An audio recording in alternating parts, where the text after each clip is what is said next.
भाई किसी ने सही कहा है, अधूरा ज्ञान खतराए जान। यानी कंप्लीट इंफॉर्मेशन जितनी तेजी से आपके करियर को सही दिशा में ले जाती है, आधी अधूरी जानकारी उतनी ही तेजी से आपको गड्ढे में ले जाती है।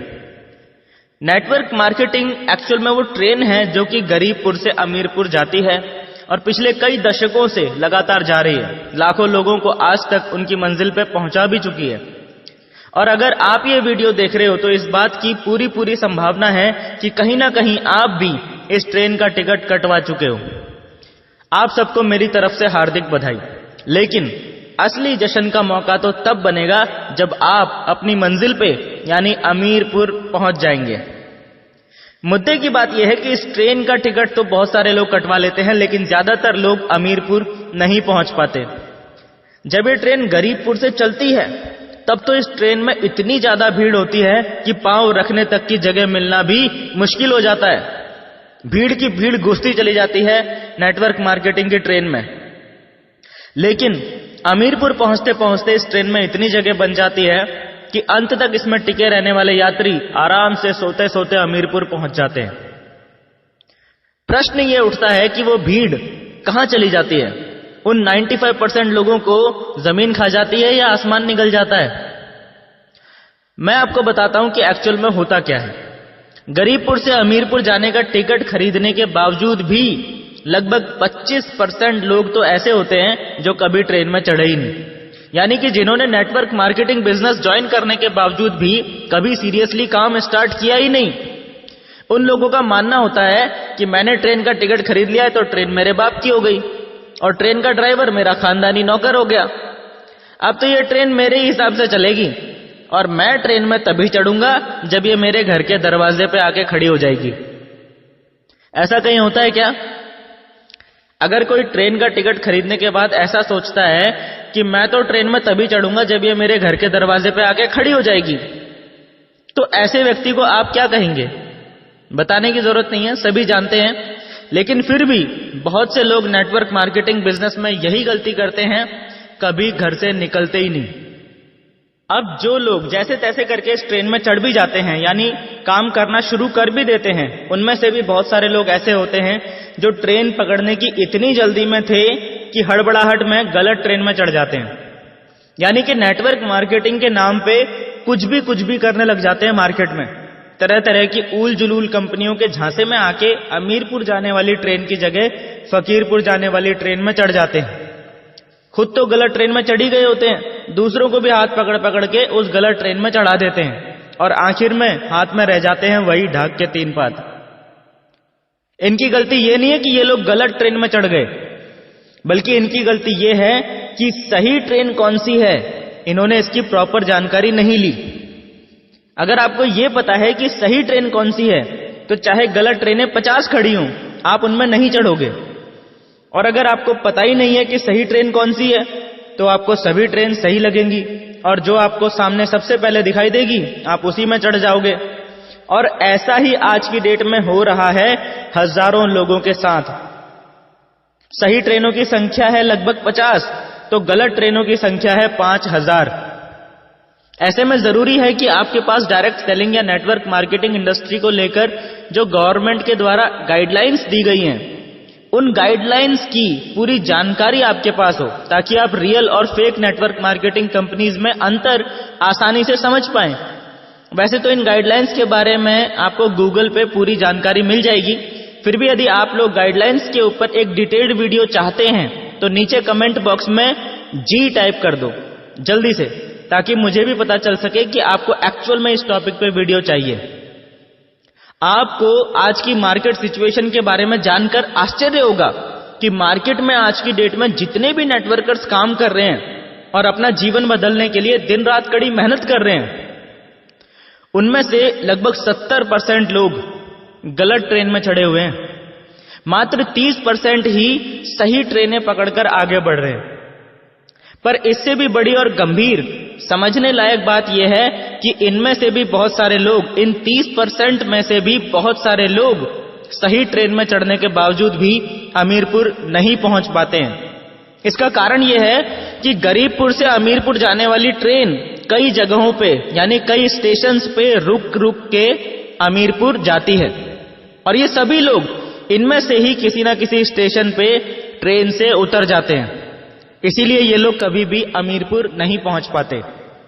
वैसे तो छोटे मोटे सैकड़ों स्टेशन हैं जो गरीबपुर से अमीरपुर के बीच में आते हैं, पर इनमें से 5 ऐसे बड़े स्टेशन हैं जहां पे सबसे ज्यादा लोग इस ट्रेन से उतर जाते हैं और कभी अमीरपुर नहीं पहुंच पाते। सबसे पहला स्टेशन आता है भयनगर। जिनके मन में भय होता है किसी भी प्रकार का, वो सारे लोग इस स्टेशन पे ही उतर जाते हैं। असफलता का भय, ठुकराए जाने का भय, कंपनी बंद हो जाने का भय, नौकरी छूट जाने का भय, परिवार वालों और करीबियों के विरोध का भय, और इसी प्रकार के ना जाने कितने भय हम अपने मन में पाले रहते हैं। ये भय आपकी सफलता का सबसे बड़ा दुश्मन होता है और आपके असली व्यक्तित्व को खुल के लोगों के सामने आने नहीं देता। एक बार आप इस स्टेशन से आगे निकल जाते हैं और अमीरपुर जाने वाली ट्रेन से उतरते नहीं हैं, तो अगला जो स्टेशन आता है जहां पे अधिकतर लोग ट्रेन से उतर जाते हैं वो है संदेहपुरी। संदेह यानी डाउट या शक ऐसी बीमारी है जिसका इस दुनिया में कोई इलाज नहीं है। संदेह सीधा आपकी बुद्धि पर अटैक करता है और आपकी सोचने, समझने और डिसीजन लेने की क्षमता को खत्म कर देता है। डाउट कभी भी आ सकता है, डाउट किसी पे भी हो सकता है, कंपनी पे, प्रोडक्ट्स पे, सिस्टम पे, अपलाइन पे, किसी पे भी। इस डाउट को सिर्फ एक ही तरीके से रोका जा सकता है और वो तरीका है विश्वास करना। विश्वास करना अपनी कंपनी पे, विश्वास करना अपने प्रोडक्ट्स पे, विश्वास करना अपने सिस्टम पे और अपलाइंस पे। अगर आप में विश्वास है तो आप संदेहपुरी स्टेशन से भी बच जाएंगे और आगे निकल जाएंगे। एक बार आप इस स्टेशन से आगे निकल जाते हैं और अमीरपुर जाने वाली ट्रेन से उतरते नहीं हैं, तो अगला स्टेशन यानी तीसरा बड़ा स्टेशन जहां पे अधिकतर लोग ट्रेन से उतर जाते हैं वो है सलाहपुर। जी हां, आपने भय पे जीत हासिल कर ली, आपने संदेह पे जीत हासिल कर ली। अब आपको उन लोगों से बचना है जो आपको फालतू सलाह देकर आपके रास्ते से भटकाने की कोशिश करते हैं। याद रखना, हर सलाह देने वाला व्यक्ति आपका भला चाहने वाला हो ऐसा जरूरी नहीं है, और हर भला चाहने वाला व्यक्ति आपको सही सलाह दे रहा हो ऐसा भी जरूरी नहीं है। इसीलिए ये सलाहपुर स्टेशन सबसे खतरनाक स्टेशनों में से एक है। अगर आपने सही सलाह को छोड़ दिया और गलत सलाह को मान लिया तो आपका सफर वहीं खत्म हो जाएगा। ज्यादातर लोगों के साथ समस्या यह है कि उन्हें समझ ही नहीं आता है कि कौन उन्हें सही गाइड कर रहा है और कौन उन्हें मिसगाइड कर रहा है। जरूरी नहीं है कि चिकनी चुपड़ी बातें करने वाला आपका भला चाहने वाला ही हो और कड़वी बातें करने वाला आपका बुरा चाहने वाला ही हो। एक सिंपल सा लॉजिक देता हूं आपको, जिससे कि आपको आज के बाद ये अंडरस्टैंड करना आसान हो जाएगा कि कौन आपको सही सलाह दे रहा है और कौन आपको गलत सलाह दे रहा है। हर वो व्यक्ति जो नेटवर्क मार्केटिंग बिजनेस में एक्सपर्ट है, और आप जहां भी, जिस भी कंपनी में, जिस भी पोजीशन में हो, आपकी ग्रोथ से अगर उस व्यक्ति को इनकम हो रही है, आपकी टीम बढ़ने से अगर उसका बिजनेस भी बढ़ रहा है, तो समझ लो कि वो आपको सही सलाह दे रहा है। लेकिन अगर कोई व्यक्ति आपको सलाह तो दे रहा है लेकिन उसका खुद नेटवर्क मार्केटिंग में कोई एक्सपीरियंस नहीं है, जैसे आपके बहुत सारे फ्रेंड्स होंगे, आपके बहुत सारे रिलेटिव्स होंगे, आपके पेरेंट्स होंगे, ये सब लोग चाहते तो आपका भला है पर नेटवर्क मार्केटिंग के बारे में आपको सही सलाह नहीं दे सकते। इसीलिए टेक्निकली इनकी सलाह पे चलना आपके नेटवर्क मार्केटिंग करियर के लिए घातक सिद्ध हो सकता है। दूसरे वो लोग जो आपको सलाह तो देते हैं और वो लोग नेटवर्क मार्केटिंग के एक्सपर्ट भी होते हैं, लेकिन उनके द्वारा दी गई सलाह के अंदर एक हिडन कमांड छुपी होती है। यानी कि वो लोग डायरेक्टली आपको आपका रास्ता बदलने के लिए नहीं बोलते, लेकिन उनकी मंशा यानी इंटेंशन यही होती है कि आप अपना रास्ता बदल के उनके साथ उनकी कंपनी में शामिल हो जाएं। इस जगह पे आपको बहुत ज्यादा सतर्कता बरतने की जरूरत होती है कि जिस व्यक्ति से आप सलाह ले रहे हो, क्या वो व्यक्ति दिल से आपका भला चाहता है या आपसे पहले अपना भला चाहता है। सबसे ज्यादा वो लोग इस सलाहपुर स्टेशन पे उतर जाते हैं जो नेटवर्क मार्केटिंग में बिगिनर्स लेवल पे होते हैं। इसीलिए सावधान रहें। सलाहपुर में कहीं अपनी ट्रेन से उतर मत जाना किसी की सलाह मानकर। कान बंद करके अपनी सीट पे बैठे रहना, यानी लोगों की बातों की परवाह किए बगैर अपना काम करते रहना। जब आप इस सलाहपुर स्टेशन को भी पार कर लेते हैं तो आपके रास्ते में चौथा सबसे बड़ा स्टेशन आएगा आलसपुर। जी हां, आलस अगली सबसे बड़ी बाधा है आपके रास्ते की। हम में से बहुत से लोग आलसपन के जाल में फंस के अपने लक्ष्य को, अपनी मंजिल अमीरपुर को भूल जाते हैं और आलसपुर स्टेशन पर ट्रेन से उतर जाते हैं। अगर दिल्ली से मुंबई ट्रेन का सफर 22 घंटे का है तो आपको हर हाल में 22 घंटे उस ट्रेन में बैठना ही पड़ेगा। आप अपनी मर्जी से बीच में किसी भी स्टेशन पे उतर के घूमने नहीं जा सकते। 22 घंटे मतलब पूरे 22 घंटे। लेकिन आलसी लोग इतना झेलने से पहले ही बीच में आलसपुर पे उतर जाते हैं। फिर बोलते हैं ट्रेन में तो हम भी चढ़े थे जी, हम तो अमीरपुर नहीं पहुंचे। आलसी आदमी हर काम को टालता रहता है, बहाने बनाने लगता है और अपनी लाइफ की हर प्रॉब्लम के लिए दूसरों को दोष देने लग जाता है। इसीलिए उनके बिजनेस की ग्रोथ रुक जाती है, टीम काम करना बंद कर देती है, अपलायंस भी कुछ टाइम बाद गौर करना बंद कर देते हैं और यह आदमी धीरे धीरे खुद ब खुद बिजनेस से आउट हो जाता है। आदमी में आलस पैदा क्यों होता है? इसका सबसे बड़ा रीजन है आदमी के काम करने का कोई बहुत बड़ा क्लियर कट पर्पस ना होना। इसीलिए कहा जाता है कि इस नेटवर्क मार्केटिंग इंडस्ट्री में डायमंड वही बन सकता है जिसके पास उसका क्लियर कट पर्पस होता है, क्योंकि ये पर्पस आपको हमेशा आलस से दूर रखता है। यानी आपको आलसपुर स्टेशन पर ट्रेन से उतरने नहीं देता। एक बार आप आलसपुर को भी पार कर लेते हैं तो अमीरपुर पहुंचने से पहले आखिरी सबसे बड़ा स्टेशन आपके रास्ते में आता है होशियारपुर। ये पंजाब वाला होशियारपुर नहीं है, ये ज्यादा होशियारी दिखाने वालों का होशियारपुर है। अपने आप को सबसे सयाना समझने वाले, सबसे ज्यादा नॉलेजफुल समझने वाले, अपने को ही समझदार दूसरों को बेवकूफ समझने वाले, अपना उल्लू सीधा करने की कोशिश करने वाले, मुंह में राम बगल में छुरी वाले, दूसरों के हितों को दरकिनार करने वाले, नियमों को तोड़ना अपनी शान समझने वाले, हर काम में शॉर्टकट तलाशने वाले, दूसरों के सर पर पैर रखकर सफल होने की कोशिश करने वाले, इस तरह के सभी लोगों का सफर इस स्टेशन पे आके खत्म हो जाता है, क्योंकि इनके अंदर बीमारी होती है अपना दिमाग लड़ाने की और अपने आप को अपने अपलाइन से ज्यादा स्मार्ट साबित करने की।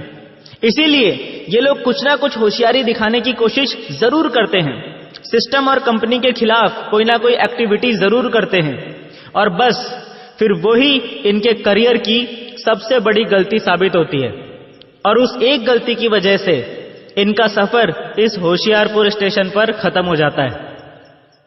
सिर्फ कुछ लोग यानी कि मात्र 1% लोग ही इस 5वें स्टेशन को पार करने के बाद ट्रेन में बसते हैं और बाकी 99% लोग कभी भी ये नहीं बोलते कि मेरी गलती थी, मुझ में ही कमी थी।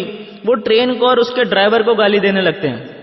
और जो लोग अंत तक इस ट्रेन में बैठे रहते हैं वो लोग आखिरकार अपनी मंजिल में पहुंच ही जाते हैं, यानी अमीरपुर पहुंच के जीवन भर खुशी, आनंद और चाहतों की जिंदगी जीते हैं।